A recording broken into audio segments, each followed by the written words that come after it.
la Organización Internacional del Trabajo se empezó a manifestar y de hecho, si ustedes tienen oportunidad de leer los diferentes decretos, las diferentes resoluciones que está sacando el gobierno durante este tiempo, allí en uno de los párrafos, de los preámbulos de cada, digamos, de cada decreto, habla de lo que sugiere, digamos, la Organización Mundial, este organismo internacional, y es que se frenen los despidos y se busque un manejo muy social de manejo de subsidios. Y en ese sentido es que el gobierno ha venido trabajando y con estos pilares que definió la OIT, y es que primero, estimular la economía y el empleo. Digamos, los gobiernos en general deben propender por esto para garantizar la sostenibilidad económica.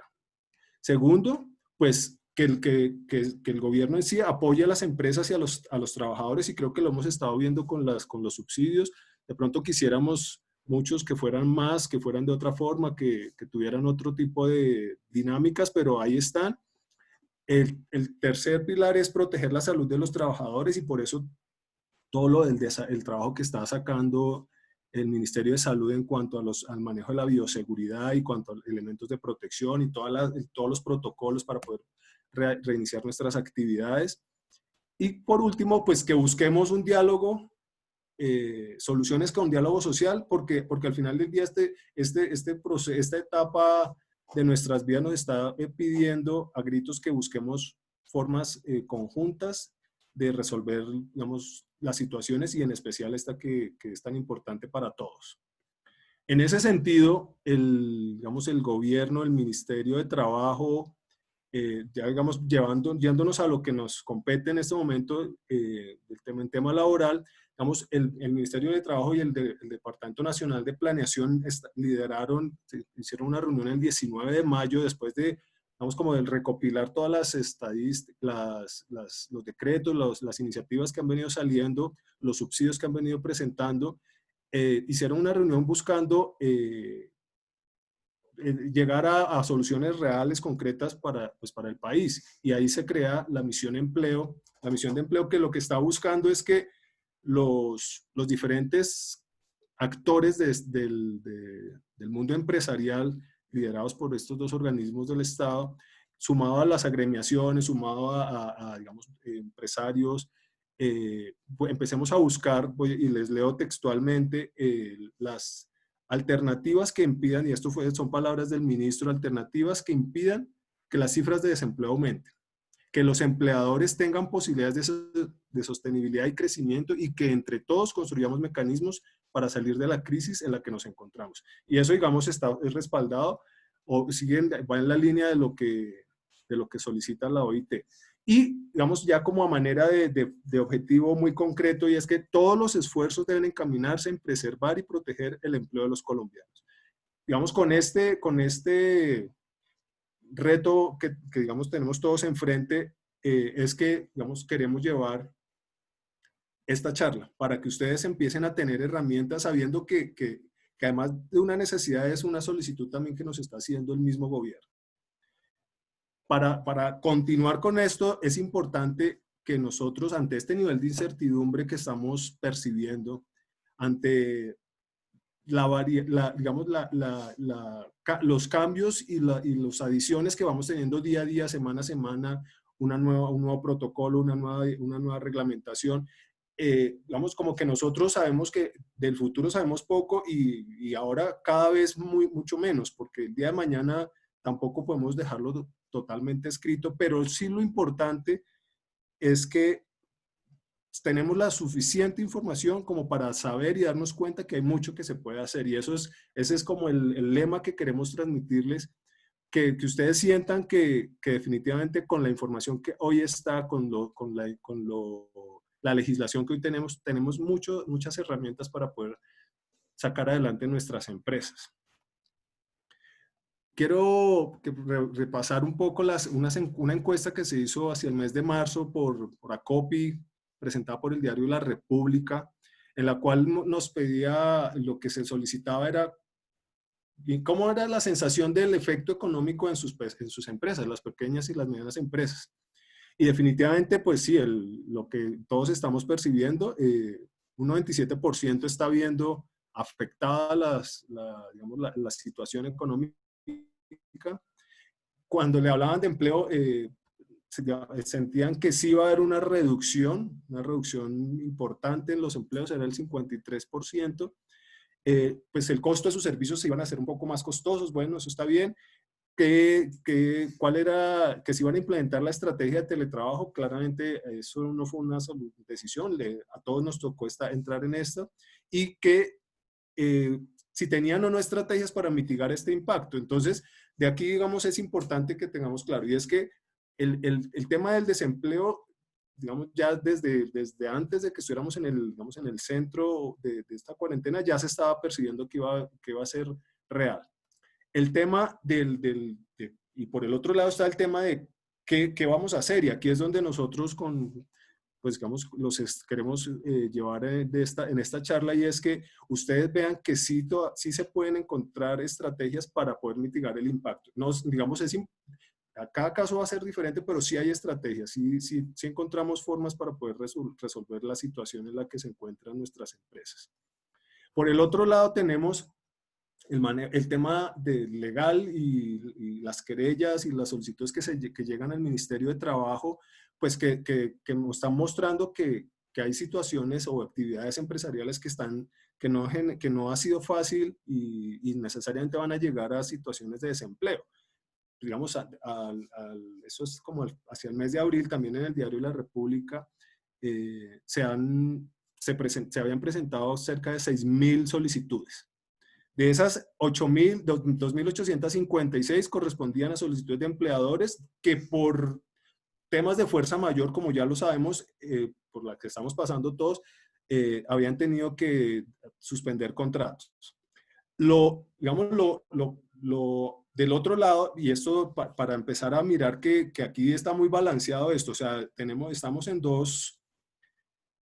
digamos, como con dos cargas muy similares, porque por el lado de los empleados están sintiéndose afectados porque se han afectado sus derechos como empleados. Entonces, esta situación, digamos, lo que hay que buscar, si nosotros como empresarios, como líderes de las empresas, no empezamos a tomar acciones, digamos, que lleven a consensos para la solución, pues esto se va a volver un tema complejo porque al final del día el mundo de las reclamaciones va a estar bastante afectado. Por el otro lado, también se ve que digamos que hay una sensación de que digamos como que el involucrar a las empresas, a los empleados, en que la gente sienta que hay riesgos inminentes que se deben cubrir, también es importante que lo empecemos a tener en cuenta en función de la solución digamos que queremos plantear y encontrar en conjunto con los trabajadores, ¿verdad? Y es que el 97% de los casos de fallecimientos que se han tenido no tienen un seguro de vida. Y si a esto le sumamos que por alguna razón que se sale de las manos, se quedan sin trabajo, también empieza a verse afectado lo que por ley ya se tiene, que es todo el tema del seguro de pensiones, el seguro previsional. Entonces, aquí hay otro componente que tenemos que empezar a tener contemplado porque en la medida que una persona se quede sin empleo y de pronto entra en una situación difícil por el coronavirus y fallece, y ese es el que genera el ingreso en la familia, pues la situación económica de estas familias va a ser cada vez más complicada. Y digamos, aquí empezamos formalmente la charla, y es que, digamos, si ustedes están acá y vemos que hay un 50% de los asistentes que son empresarios, emprendedores, pues yo creo que esta pregunta se la han hecho y se la hacen todos los días, ¿sí? ¿Qué están pensando con la situación laboral de su empresa? Bueno, sumado con otras muchas preguntas en función de su actividad, pero digamos, esta pregunta, nosotros, el reto nuestro es que ustedes aquí, digamos, se vayan con una lista de ideas que les, digamos, viables todas, que les va a permitir a ustedes encontrar una solución sin tener que recurrir a despidos de sus empleados. No le vamos a decir que resolver el 100% de los problemas laborales, pero sí por lo menos encontrar soluciones con seguridad va a empezar a sumar a hacer más eficiente sus empresas. Y aquí vienen todas las preguntas, ¿cómo es eso? ¿Por qué? ¿Qué hay que hacer? Y aquí, digamos, el reto pues el reto mío especialmente es que ustedes empiecen a puntear cada una de esas preguntas. Aquí, digamos, para tomar la decisión de qué hacer con el tema de las empresas, pues esta es una metodología que nosotros acá pues, en la empresa la hemos venido recomponiendo basado en algo que ya está escrito y que, todo, que digamos, aquí no hay nada inventado realmente, lo que estamos es recomponiendo. Es una palabra muy de moda que se acomoda mucho a este tema. Y es que lo normal que se hacía era, bueno, ¿qué hay que hacer? Y el qué es, incluso el gobierno con todas las resoluciones que estaba sacando, empezó a sacar, por ahí ahorita vamos a mirar, pero la resolución 017 de este año, recién arrancábamos con el tema del aislamiento, por ahí decía que el teletrabajo, por ahí decía que vacaciones anticipadas, entonces ese que ya lo teníamos y ese, digamos, como que por ahí arrancaron muchas empresas a hacer, pero empezamos a mirar que el por qué de pronto no era el mismo de todos, ¿verdad? Y entonces como que la forma en que se ha venido atendiendo el tema no es la más adecuada en el sentido de que la solución no se puede volver una receta. Entonces el cuándo y el dónde pues ya lo tenemos y es en esta época y el momento es ya, no podemos esperar a que, a que pues sea el año entrante cuando ya no haya nada que hacer. Entonces esa parte ya todos la tenemos como clara, ¿verdad? Y el cómo, pues en el tema del cómo es como al final del día donde también queremos hacer énfasis para que ustedes encuentren una solución. Pero resulta que para poder llegar a ese cómo, digamos, nosotros creemos que es muy importante en el quién. Y en ese quién, pues sabiendo que es como el comienzo de todo, es donde arranca realmente la solución. Y ese es el proceso, la línea, digamos, de trabajo por la donde uno debería irse. Y es que primero miro mis particularidades, quién soy, qué tipo de empresa tengo, qué perfil tienen mis colaboradores, cómo está la estructura salarial, o sea, hay que mirar eso, es que primero tengo que hacer como un proceso de introspección al interior de las empresas para ahí sí saber qué es lo que quiero hacer y no terminar haciendo en masa actividades que de pronto para mi actividad, decisiones, perdón, que de pronto para mi actividad no eran tan relevantes en este momento, podían ser utilizadas más adelante, vacaciones colectivas, suspensión de trabajo, licencias, o sea, una cantidad de cosas que hemos visto que las empresas están utilizando eh, de una manera automática, digamos. Entonces, lo importante es que ese qué tenemos que saberlo utilizar. ¿Y el por qué? Pues porque la situación lo amerita, porque la actividad lo amerita, porque la reactivación se demora o porque definitivamente puede ser que parte de la solución es que definitivamente sí tenemos que llegar a la situación de recorte de personal o de reducción salarial, no sé, esa es parte del proceso, de la respuesta. Y ahí sí ya, sabiendo que lo tenemos que hacer ahora, que ese cuándo y ese dónde es ya, pues ahí sí sabemos cuál es cómo y nos ponemos en la tarea de sacar la solución. Esto es algo que, digamos, que se aplica no solamente para este planteamiento que les queremos presentar, sino para, digamos, para todas nuestras actividades, incluso que lo pueden usar, este esquema de proceso de trabajo lo pueden usar incluso para reactivar su área de producción o su actividad económica. Entonces acá lo que queremos ver es, bueno, quiénes somos, dónde estamos y digamos, aquí les voy a mostrar algo que cada vez que lo miro me hormiguea un poco la piel y es que el tema de cómo están los sectores industriales, cuáles son más vulnerables, cuáles no, esto es una estadística de una encuesta que hizo Corfi Colombiana de pronto hace un par de meses, y ahí veíamos que ustedes ven en esa franja amarilla, roja, pues es lo que estamos viendo. Esto no es, aquí no hay una que no sepamos nosotros ya por la simple lógica, y nos estamos encontrando que sectores como el sector del entretenimiento, los cines, el tema de los bares, o sea, se están viendo complicados, ¿verdad? El tema del comercio, pues claramente tiene unas incidencias. Ahora todavía falta por escribir mucha información, muchos protocolos en los centros comerciales, incluso en las tiendas o en los locales comerciales que uno se encuentra por la calle, no el del centro comercial. Hay mucha cosa que no se ha escrito, eso contrastado un poco contra la informalidad del vendedor ambulante.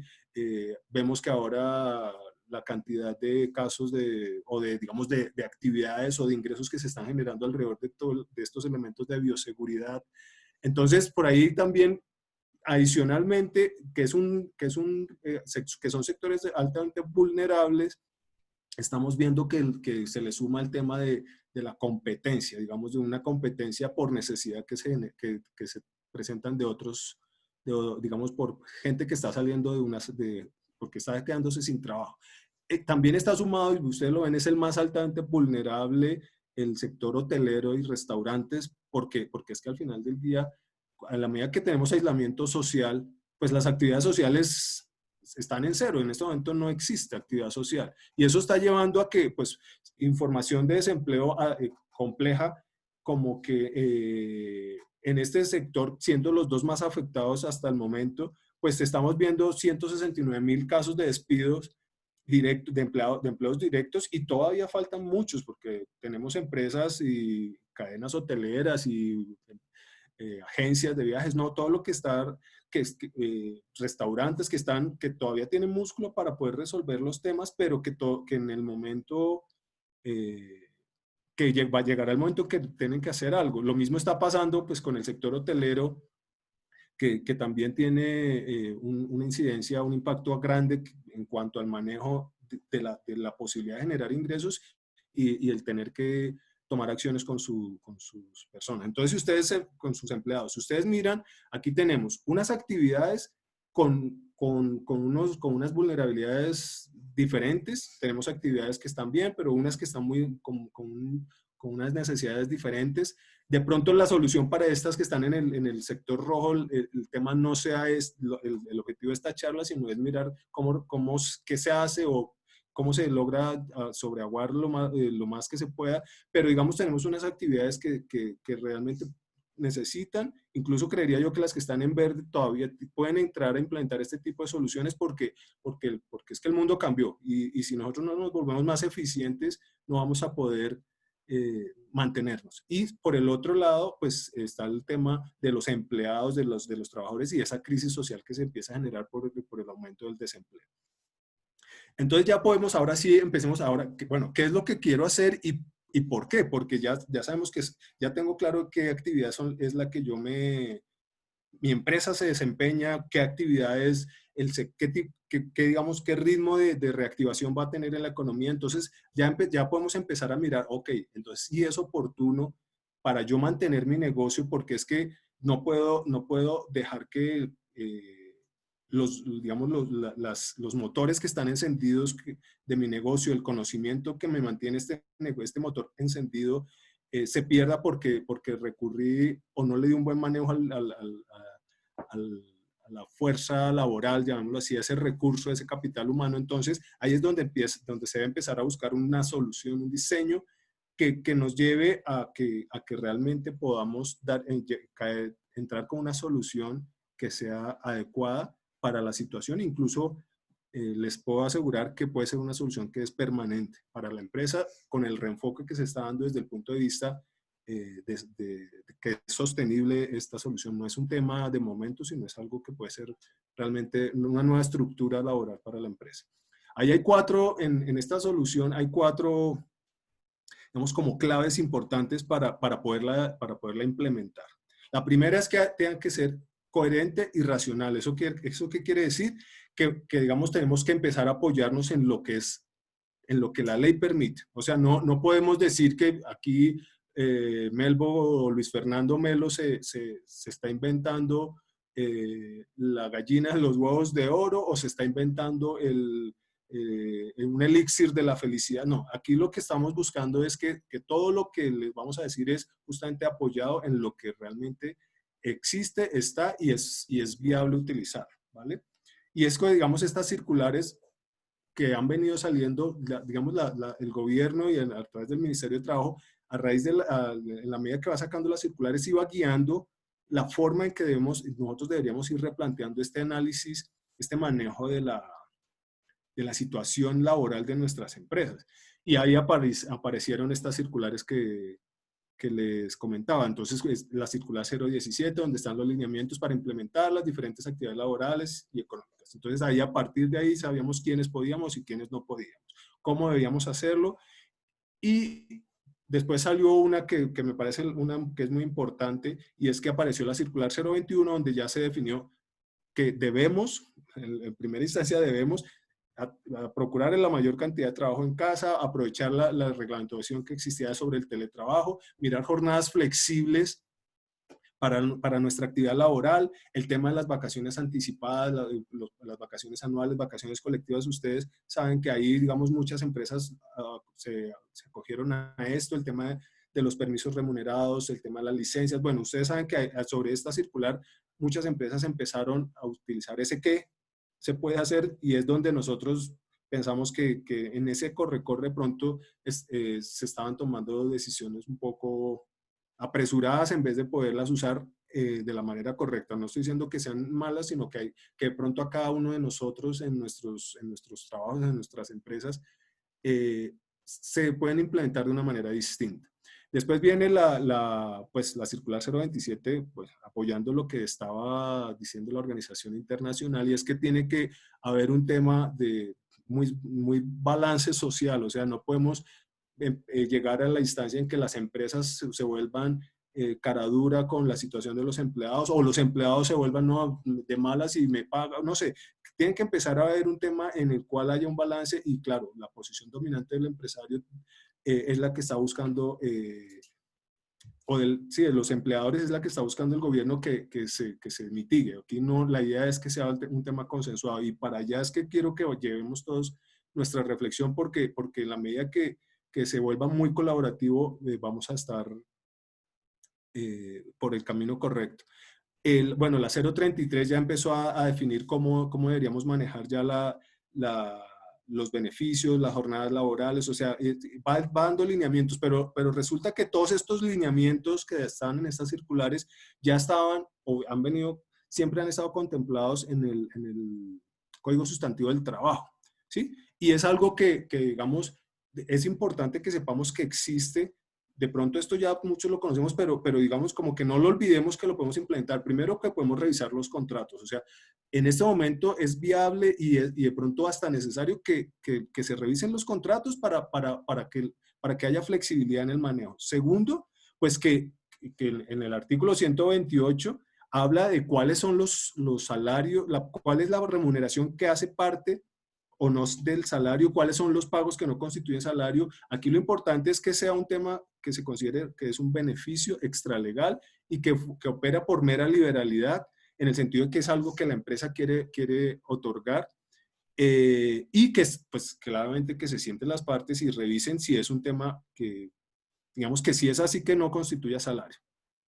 El artículo 129 habla también, y esto lo estoy comentando es porque cuando estamos rondando el salario mínimo, a veces queda uno como maniatado, pero también hay posibilidades y hay que empezar a mirar todo aquello que es el tema del salario en especie, ¿sí? ¿Qué tipo de remuneración yo le puedo empezar a dar a mis colaboradores en cuanto a la alimentación, el vestuario?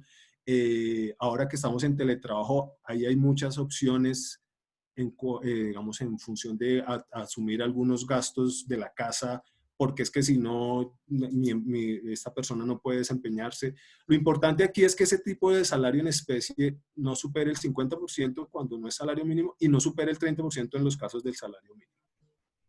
La jornada, pues la flexibilización de la jornada en el artículo 158, como veíamos en la circular 021, pues hablaba de que ya debemos empezar a mirar las jornadas de trabajo. O sea, ya no estamos pasando hora y media, 2 horas en un transporte público. De pronto ya podemos tener un periodo de trabajo más eficiente. Yo me puedo sentar a las 7, me levanto, me siento a trabajar y puedo terminar a las 3 porque a esa hora mis hijos, no sé, pero ya podemos empezar a mirar todo el tema de la jornada de trabajo, esas 48 horas a lo largo de la semana. Y por el otro lado, digamos, está otro aspecto importante, y es el que define el artículo 30 del decreto de la ley 193, en el cual se dice hasta cuánto se puede llegar a aplicar ese artículo 128 de los pagos no salariales, y es hasta el 40%. Eso quiere decir, y sobre esto, digamos, ya ya digamos, se han pronunciado los gurús de este país, entre ellos la UGPP también ya ha sacado cartillas sobre cómo se liquida, cómo se calcula, si yo me paso o no me paso. O sea, todo el mundo ya está en consenso y está de acuerdo en que este tipo de, o hasta dónde se puede llegar con este tipo de pagos no salariales. Por el otro lado, y esto es algo que es bien importante, que ustedes lo sepan, porque digamos desde la óptica del empresario, no solamente lo que ya está en la ley, lo que siempre ha existido en la ley, ya hay que empezar, y esto es parte del valor agregado que nosotros les queremos transmitir. Sé que al estar en este rol de emprendimiento, pues todo lo debemos tener presente, pero no lo olviden, y es todo lo que ha salido alrededor del decreto 639, pues lo llaman el PAEF, que de ahí salió todos los auxilios a la nómina y se han venido, digamos, ramificando muchos de esos auxilios que el gobierno está dando. Y es importante que sepamos que los podemos hacer, que ya, digamos, estamos justo en esa ventana de tiempo en el cual, por ejemplo, el auxilio a la nómina lo podemos reclamar para poder completar, digamos, una reducción que se haya generado en nuestros trabajadores. ¿Sí? Eso, digamos, se reglamentó con la resolución 129 por atrás del Ministerio de Hacienda. Entonces, ahí eso es muy importante que nosotros sepamos, digamos, que cumplimos para que después no vayamos a tener que generar una restitución de esos recursos que ya recibimos. Adicionalmente, que tenemos que tener claro que las justificaciones son las adecuadas. Ahí habla de cómo se comparan los tiempos para saber si aplico o no, si mi reducción aplica o no en función del primer periodo de este año, a enero y marzo, o en función del mismo periodo del año pasado para saber si se redujo o no se redujo mi ingreso para poder aplicar este tipo de beneficios. Está el otro tema y es que el decreto 558, ¿verdad? En el cual permite que el pago al sistema de la seguridad, al sistema general de pensiones sea hasta por el 3%. Entonces, digamos, eso es importante saberlo porque de entrada, digamos, sobre ese componente pensional, nosotros, las empresas estarían aportando solo el 3%. Ese 3% se distribuye entre empleado y empleador, o sea, con la misma relación 75-25. ¿Qué es bueno de eso y es importante también porque a veces de pronto las empresas no han querido hacerlo? Por alguna razón creen o el empleado se siente incómodo porque los va a afectar. No, aquí primero el ingreso base de cotización no se altera. O sea, ese justamente ese salario, esa base para liquidar todo esto es el mismo para poder sacar el 3% resultante. El número de semanas tampoco se afecta. Entonces ya ahí tenemos dos componentes claves que muchos hacen cuentas y es que mi número promedio, mi IBC promedio para el cálculo de mi mesada pensional se me va a reducir. No. Segundo, el tema de las semanas, estas 8 semanas o el número de semanas o depende del número de meses en que se haga el aporte por parte de la empresa, se me va a reducir el número de semanas para mi cálculo del seguro previsional o pensión, las semanas cotizadas, no. ¿Sí? Y por el otro lado, también habla de cuáles son esas medidas especiales para el manejo los traslados que se hicieron de las personas que ya están recibiendo pensión bajo la modalidad de retiro programado. Y eso, digamos, todas esas platas ya se están trasladando, ya se trasladaron a Colpensiones. Digamos, el argumento allí es darle sostenibilidad ante la volatilidad que se están teniendo los fondos y que pueden tener a lo largo de un periodo 1 o 2 años mientras todo el tema de inversión se estabilice. Otro que está saliendo que de hecho hasta este momento no tengo el número de la resolución, el decreto, es el subsidio a la prima de junio, que también es importante. Ya digamos, esta semana salió un ajuste y es que se le va a dar hasta los salarios de 1.000.000 pesos. ¿Sí? Esos 200 y digamos, los otros 50, el otro 50 mal contado, el restante, le dan la oportunidad a las empresas de pagarlo en cuotas.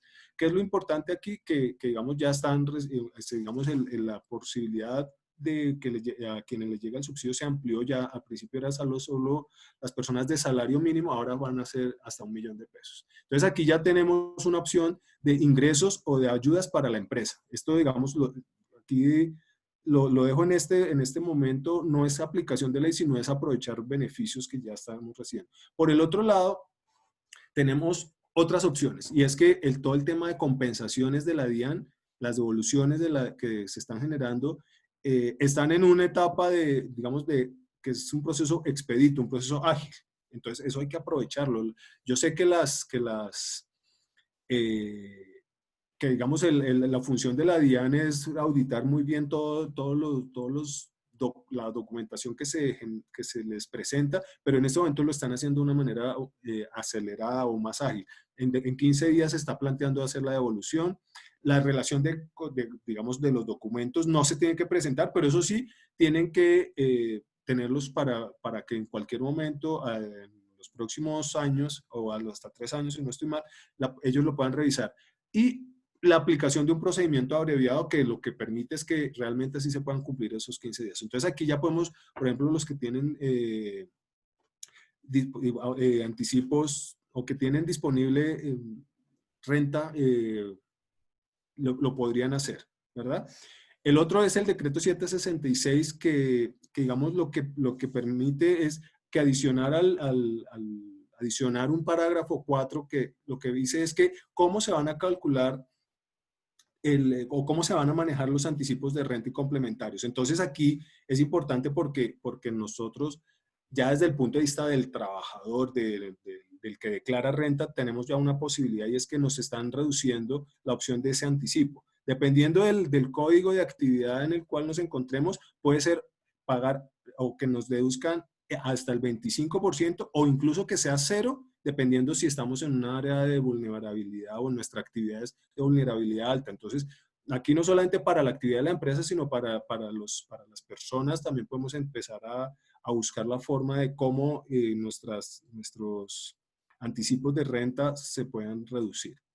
Y el otro es que este también no es nuevo, pero es importante para que ustedes, digamos, en sus empresas lo contemplen, es que está el decreto 1530 del 96 en donde se habla o se definen cómo es el tema de los centros de trabajo. O sea, uno puede generar centros de costo y el centro de trabajo nos va a permitir es que nosotros en la medida que tenemos personas que están en teletrabajo, que están desde sus casas y que no están llegando al área de alta exposición de la actividad económica de nuestra empresa, ellos pueden recategorizarse eh, hacia una actividad menor, pasar de actividad de riesgo 4 a actividad de riesgo 1. O sea, esto es un tema que ayuda bastante y si, digamos, el componente de los que están en teletrabajo es importante, pues ahí son pesos que se van sumando digamos, a la generación de ahorros de nuestra empresa.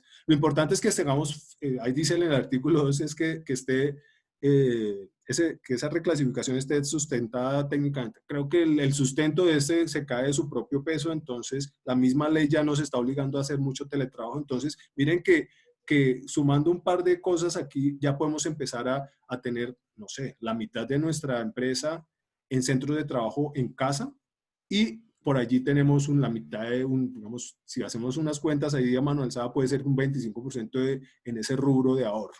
Entonces es importante que lo tengan y lo puedan empezar a poner en su lista digamos, de ahorros potenciales.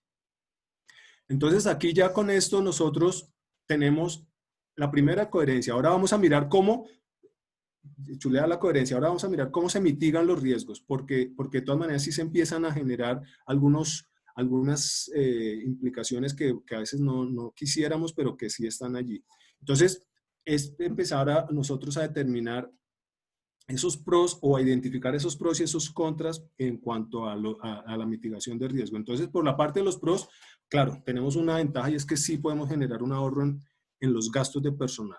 Y eso es lo que queremos. El monto o el porcentaje de ese ahorro dependerá de cada caso en particular, pero les garantizo que ahorros hay desde el o para todas las actividades empresariales o incluso desde el primer momento en que tomemos una decisión como la recomposición salarial.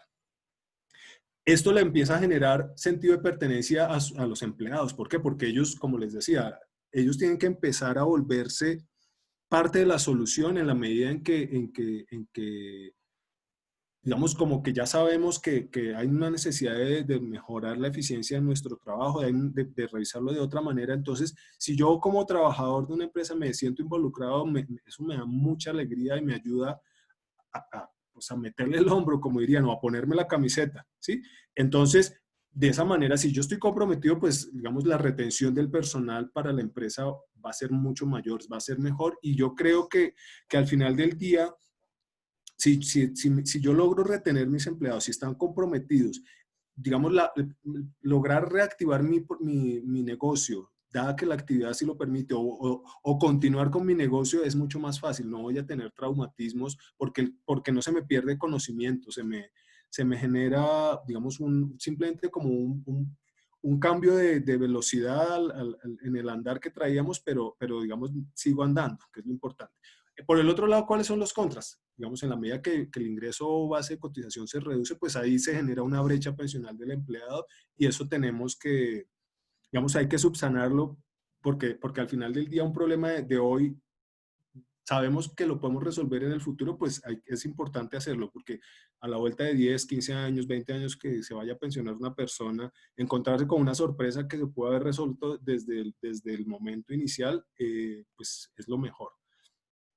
Claro, eh, este tipo si no encontramos el manejo adecuado, pues ya lo veíamos en las estadísticas que les presenté al comienzo, vamos a tener insatisfacción y el incremento de las demandas laborales. Adicionalmente que ahí hay 3 años para que estas se lleguen, entonces puede ser que ahora no las veamos, más adelante van a llegar. Entonces, eso, digamos, lo que sí hay que buscar es tener eso identificado para poderlo contemplar en la solución. Y creo que está sumado con el de que les decía de los pros. Si se maneja de una manera distinta, podemos extraer en el tema de perder conocimiento de nuestro negocio. Todos sabemos que el proceso de formación es de los más costosos en nuestras empresas y más que cuando uno está en un tema como estos en el cual es importante que digamos, la cadencia de ese pedaleo se mantenga. Si yo tengo que enseñarle a una persona que recién llegada a pedalear, se vuelve algo mucho más difícil para mi negocio. Entonces, ya con esos riesgos como identificados, ahora sí entremos en el tema de la mitigación. ¿Cómo logramos generar esos ahorros? ¿Cómo logramos eh, cuantificarlos y qué es hacia dónde realmente queremos llegar, ¿verdad? Entonces, en esta generación de ahorros tenemos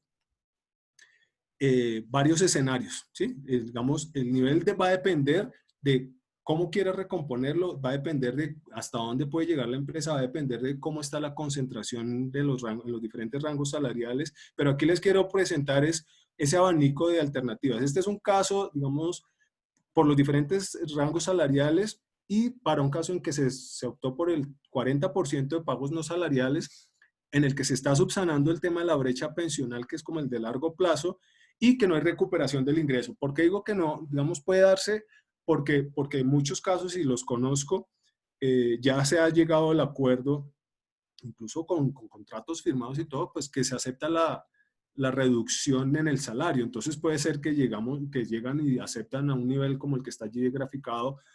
Entonces los ahorros estarían dependiendo en qué salario se encuentran, pero digamos entre 1 y 12 salarios, que es como el salario tradicional, llamémoslo así, no es el salario mínimo.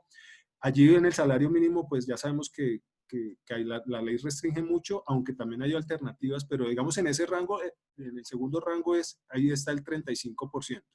En el siguiente rango, que es como el que ronda el mínimo integral, que depende del modelo del porcentaje que se aplique la desalarización o la reducción de los pagos del salario, pues puede ser que estando en mínimo integral o estando en un integral muy cercano al mínimo y aplicándole el porcentaje de reducción, se vuelve un salario tradicional. Entonces los porcentajes para el cálculo de todo el factor prestacional o el IBC o la forma de cálculo del IBC se modifica, entonces se vuelve un 38. A partir digamos ya de esa frontera o esa zona del mínimo integral, pues entramos en los salarios altos, pues allí la opción de reducción, pues digamos, está entre el 36 y el 40, depende de algún tope que hay por ahí en la norma que habla de que nadie se puede pensionar con más de 25 salarios mínimos, entonces también ahí se afecta un poco el cambio del IBC. Entonces ahí tenemos, como para que ustedes vean que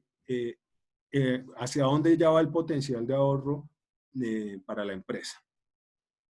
Tenemos la otra opción y es que nosotros, listo, queremos aplicar la reducción, queremos subsanar el problema de la brecha pensional, pero digamos, no queremos afectar de tal manera a nuestros trabajadores, entonces vamos a buscar una recomposición, una recuperación del ingreso del 100%.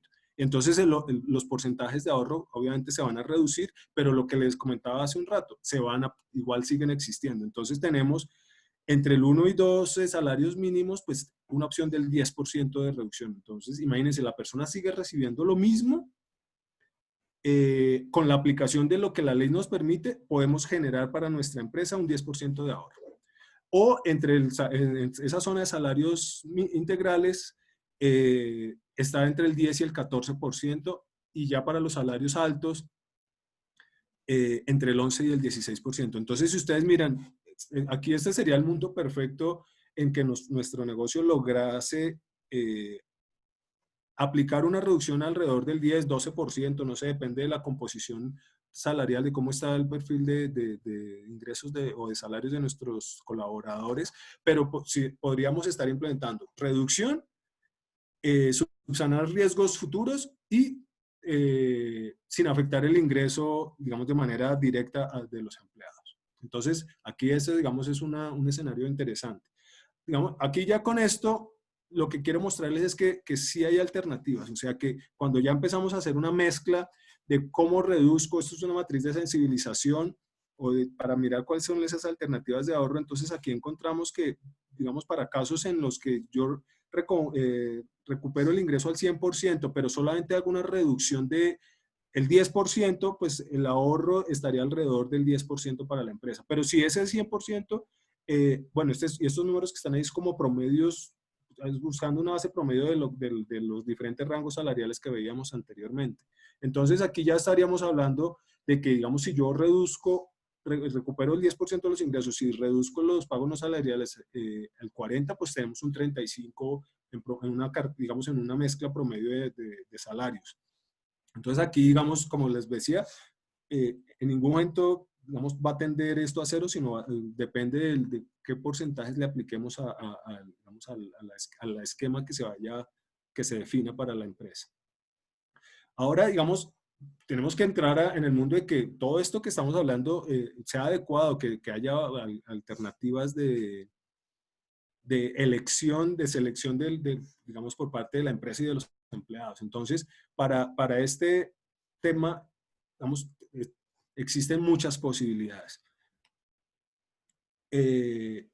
La primera, que es la que se enfoca en el tema de la brecha pensional, son esos seguros que tienen componente, digamos, son los seguros de vida que subsanan el tema por la muerte o la incapacidad del empleado, que ahora tiene un IBC menor. Y por el otro lado está todo lo que va a buscar el componente del ahorro en función de cuando esta persona llegue a su edad de pensión.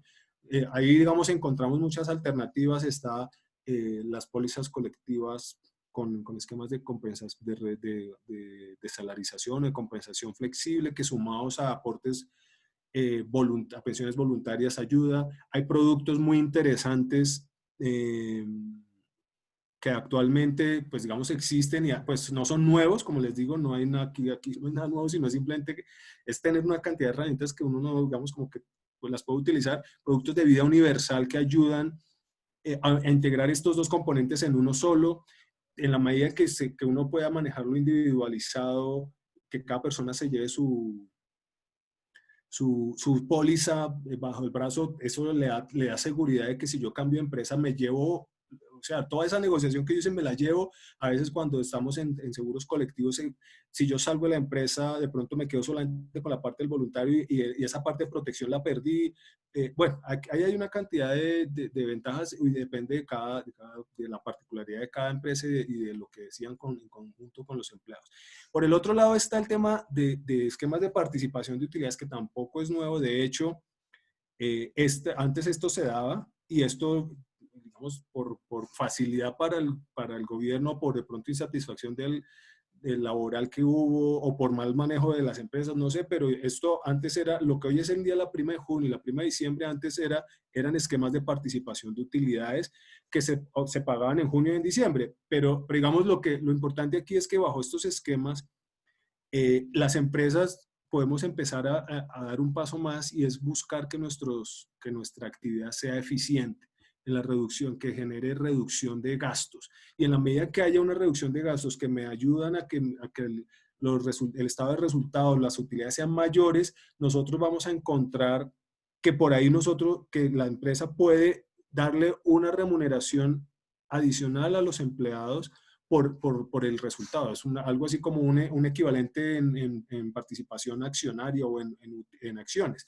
Eso funciona muy bien y también, digamos, en la medida en que se haga una buena implementación, la gente, el colaborador se va a sentir comprometido.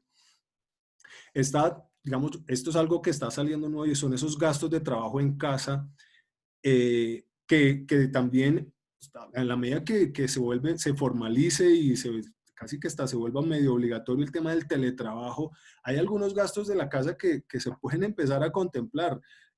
Con conocidos empresarios hemos visto incluso posibilidades que hasta el tema de la energía, una parte o todo el gasto de energía puede ayudar a recomponerse, que sirve para la recomposición y puede ayudar o a garantizar que yo como empresa o como, digamos, jefe de cierta actividad, estoy llegando a garantizar o sea, la justificación me lleva a garantizar que la conectividad en cuanto a el internet, en cuanto a la energía de esta persona, va a permitir que pueda seguir operando. Entonces, miren que aquí ya el tema de facilitar la actividad de la persona empieza a sumar. La opción de los pagos en especie por ahí empiezan a sumar. Entonces miren que son alternativas que se están apareciendo dado la nueva forma o la nueva modalidad de puesto de trabajo, por decirlo de alguna manera.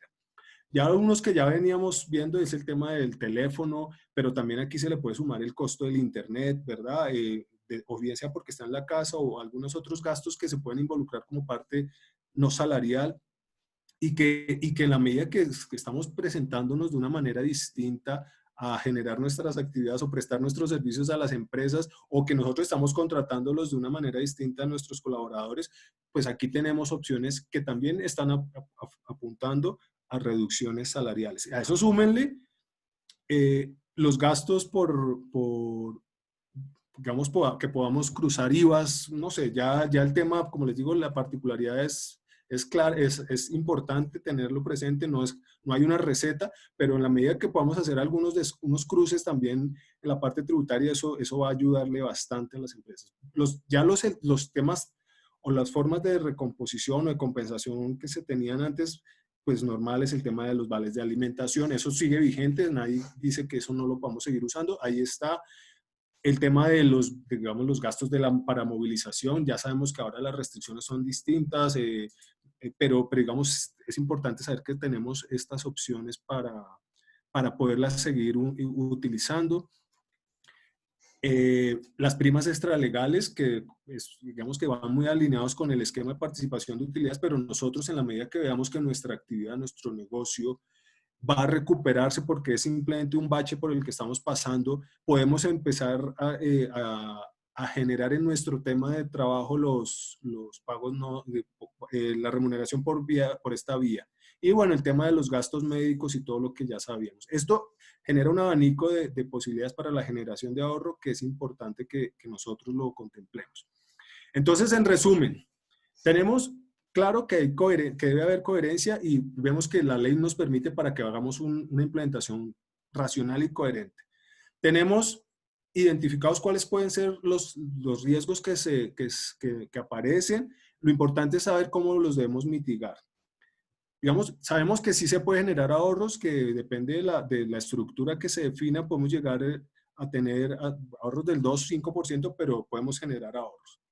Y tenemos las alternativas de elegibilidad para las personas, o sea, lo importante aquí es que ustedes vean que sí hay una cantidad de alternativas sobre la mesa. Lo importante es que las podamos utilizar y que las querramos utilizar, que no nos dejemos abrumar por la situación, porque es que al final del día, si ustedes entraron a esta charla, lo que estaban buscando era asegurar el recurso más importante de su empresa. ¿Y ese recurso cuál es? Pues el recurso humano. Y eso, digamos, nosotros, esa es la intención de la cooperativa y nuestra, y yo sé que toda la de ustedes también al entrar a esta charla, es que hay que buscar formas de manejo del recurso humano para que no se vea afectado de ninguna forma. Entonces, ¿qué es lo que pasa? Pues aquí, digamos, todo está en nuestras manos y depende de nosotros, depende si le ponemos un freno a este efecto dominó que se puede empezar a generar si no le prestamos la atención adecuada, porque es que en la medida que pase el tiempo, que yo tenga unos gastos fijos de nómina, pero que mi actividad esté un poco frenada, pudiendo haber generado ingresos, de pronto la semana entrante ya es demasiado tarde. Entonces, es momento de no perder el norte en la generación de ingresos, pero tampoco perderlo en el manejo eficiente de los gastos. Y ahí es donde salió, digamos, el lema de esta charla, y es que a necesidades reales como las que ya hemos visto, tenemos que buscar soluciones innovadoras. Y ese es el reto que tenemos todos y al que los estamos llamando para que digamos, se vayan con esa tarea a sus trabajos, a sus casas, a su día a día. Y entonces, bueno, ¿qué hacemos para innovar? Entonces, lo que estamos buscando es que tengamos claro qué es innovar, porque a veces mucha gente decir que sacar una solución innovadora no es crear cosas nuevas, es simplemente buscar la forma de convertir ideas en la generación de valor. Eso es innovación. Innovación es darle el vuelco a algo que se venía haciendo de tal forma que me genere una eficiencia, un valor adicional a mi negocio. Entonces, ese proceso, pues ya lo veíamos, partimos del objetivo que nos trazó el gobierno, que viene desde estamentos internacionales, de la conservación de nuestras actividades sin afectar el recurso, o conservando el nivel de empleo, ¿verdad? Aquí lo importante es que tenemos que hacer un análisis de las particularidades de nuestro negocio. No podemos entrar en copiar la receta que a mi colega, a mi amigo que tiene un negocio de, no sé, un negocio de imprenta, un negocio de supermercados, algo así, que digamos ha podido continuar, me va a funcionar a mí que estoy en el negocio o en la actividad de la salud o en la actividad de la venta de tal, no sé, o que tengo locales comerciales, una peluquería, no sé, ahí, o sea, tenemos que hacer un análisis propio, no podemos copiar y pegar, eso es lo importante. Hacemos un adecuado diagnóstico superando esas 4 claves que habíamos visto para llegar así ahí sí a la planificación, porque es que ya sabemos quién debe involucrarse, sabemos por qué lo tenemos que hacer, tenemos que mirar, ya sabemos cómo lo vamos a hacer por la particularidad propia, porque ya dijimos este rango de reducción con este nivel de desalarización y de recomposición con este nivel de desalarización, ¿verdad? Y ahora hay que, el cuándo y el dónde, pues, digamos, mi recomendación es que, digamos, como que no lo dilatemos por lo que les decía, cada vez el tiempo, pues el tiempo nos va jugando en contra, ¿verdad? Y ahí sí ya sabemos el cómo, ya tenemos todo listo y ahora sí vamos a empezar a ponerlo, a implementarlo, no implementarlo desde la definición o desde que nos definieron el objetivo, sino implementarlo cuando ya sabemos, ya hemos superado, hemos hecho el proceso que se les está planteando aquí. Un caso real, ¿cuál sería? Este es una persona de 40 años que pues, que le faltan 22 años para pensionarse, un salario de 2 millones de pesos mensuales. Use 2 millones de pesos para que las cuentas sean, digamos, muy fáciles de realizar. Que se le aplica una reducción del 40% digamos, en sus pagos salariales. Esto nos deja, pues, los números, como lo decía, es una persona que gana 24 millones al año, que, pues, digamos que su IBC es el mismo porque no es un salario integral. Entonces ya tenemos que de esos 36 millones que le pagamos como empresa, si hago una reducción limpia, sin recomposición, pues le estaríamos generando un ahorro a la empresa del 40%, es lineal. Eso nos da 14.600.000, es para una persona. Que por los lados del empleado, pues el efecto va a ser el mismo, justamente porque estamos en un rango en el cual no se afectan los cálculos del IBC. Entonces, este empleado estaría recibiendo 12 millones menos en su cuenta de nómina. ¿Cuáles son los efectos que se generan allí? Los efectos colaterales. Pues la pérdida del ingreso en el corto plazo de esta persona, porque no deja de recibir ese 10.1 millones, deja de recibir 10.1 millones en el año, esos 8.8 que corresponden a lo que se le consigna en cuenta, más lo que empieza a recibir por primas extralegales, el tema de las vacaciones, que es el 1.3 de los beneficios. El otro 2 puntos que aparece allí por el tema pensional, lo va a recibir, lo va a perder porque se le genera una brecha pensional. Entonces, esa sería la situación de un caso en el cual no se recompone nada, y estos serían los números. Cuando hay una recomposición al 100% de una persona de 2 millones, pues claramente que es buscar mantenerle el ingreso a este empleado. Hay que subsanar pues, su brecha pensional, como ya lo veíamos. Los beneficios, como los veíamos en el tema de los pros que les mencionaba, la mitigación de los riesgos, pues va a tener pertenencia, la retención, la continuidad de nuestra actividad, ¿verdad? El ahorro para la empresa sería del 11%. Este es el caso en el cual estos 12 millones que se le redujeron al empleado, se los estaríamos devolviendo al empleado. El mecanismo, pues hay que revisarlo, digamos, pueden ser muchos.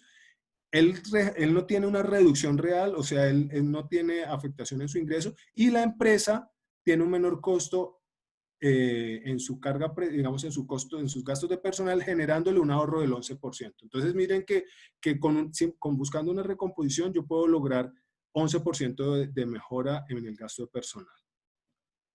Por el otro lado, si solo subsanamos la brecha pensional, pues el ahorro va a ser el 33%. Los beneficios, pues va a tener liquidez para el empleado, o sea, él no se va a ver afectado. Me va a generar liquidez a mí, perdón, a la empresa, porque tengo un ahorro importante, me garantiza la continuidad de la empresa porque tengo más flujo de caja, pero tiene los contras que veíamos, la insatisfacción laboral, el aumento de los costos por la rotación, la pérdida del conocimiento. A mí ese me parece costosísimo. Entonces es importante que si nosotros estamos procurando seguir con nuestra actividad, no dejemos que se nos pierda los que conocen digamos, de cómo seguir adelante con nuestra actividad. Ese conductor que maneja nuestro vehículo de Fórmula 1, ese Juan Pablo Montoya, no lo podemos perder. Ese 34% que se reduce el empleado, pues definitivamente es algo que puede generar esos contras. Entonces, digamos, en este punto, vuelvo y les hago la pregunta. Y vamos, el reto en este momento es que nosotros la podamos responder de la siguiente manera, después de haber tenido todo este abanico de posibilidades. ¿Está pensando en la situación laboral de su empresa, digamos, como con total contundencia? Debemos decir, sí, yo estoy tranquilo porque ya implementamos una estrategia de recomposición de la estructura salarial de nuestra empresa. Eso es un tema que, digamos, de entrada. Ahora, claro, esto me quita peso y ahora me puedo enfocar, ahora voy a mirar cómo sigo y cómo mejoro el nivel de actividad o el nivel de ingresos, incluso cómo recompongo la posibilidad de generar otro tipo de ingresos, otras líneas de producto, pero por lo menos estoy ya con esa situación, esa preocupación ya la tengo resuelta. Ese es digamos, como el panorama. En este momento tenemos cerca de 40 personas participando, entonces abrimos un espacio de preguntas y respuestas. No sé si Mónica o Sandra nos ayudan a liderarlas o la persona que vaya diciendo levanta la mano y me van diciendo. En el chat tenemos, a ver, yo reviso acá, hay 11 comentarios. Bueno, alguien que quiera hacer... Ingeniero, en este momento no tenemos preguntas en el chat. Les recordamos a todos los participantes que pueden hacer las preguntas por este medio, por el chat, o como decía el ingeniero, pueden levantar la mano y nosotros abriríamos el micrófono.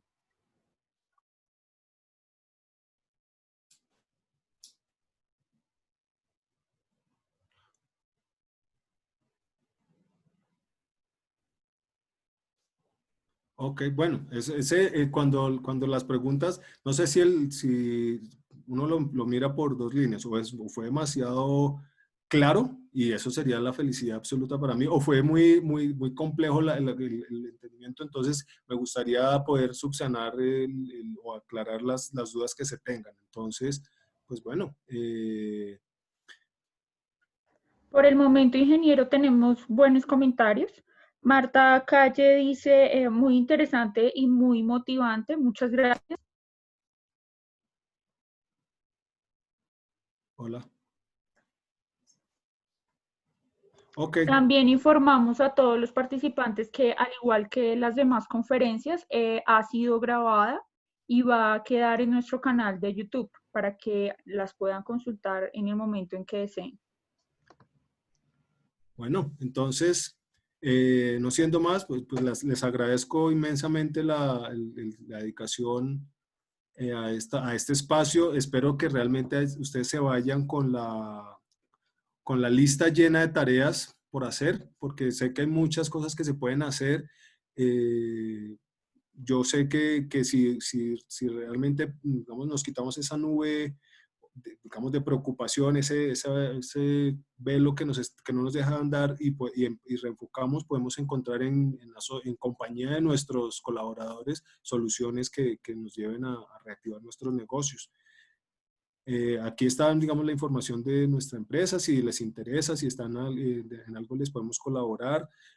Consultorías, digamos, estamos abiertos a hacerlas de manera gratuita. Lo importante es que ustedes nos involucren, digamos, en una parte de diagnóstico y ya, digamos, en la parte de implementación de pronto, no, digamos, la disponibilidad no es tan alta, pero en la parte del diagnóstico, todo el tiempo que ustedes consideren, les podemos ayudar.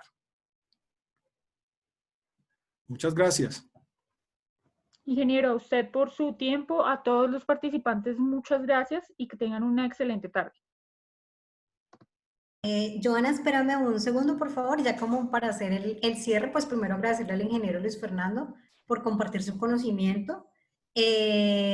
Como siempre, pues recordarles a todos los asociados que pues la cooperativa realiza este acompañamiento de la asesoría.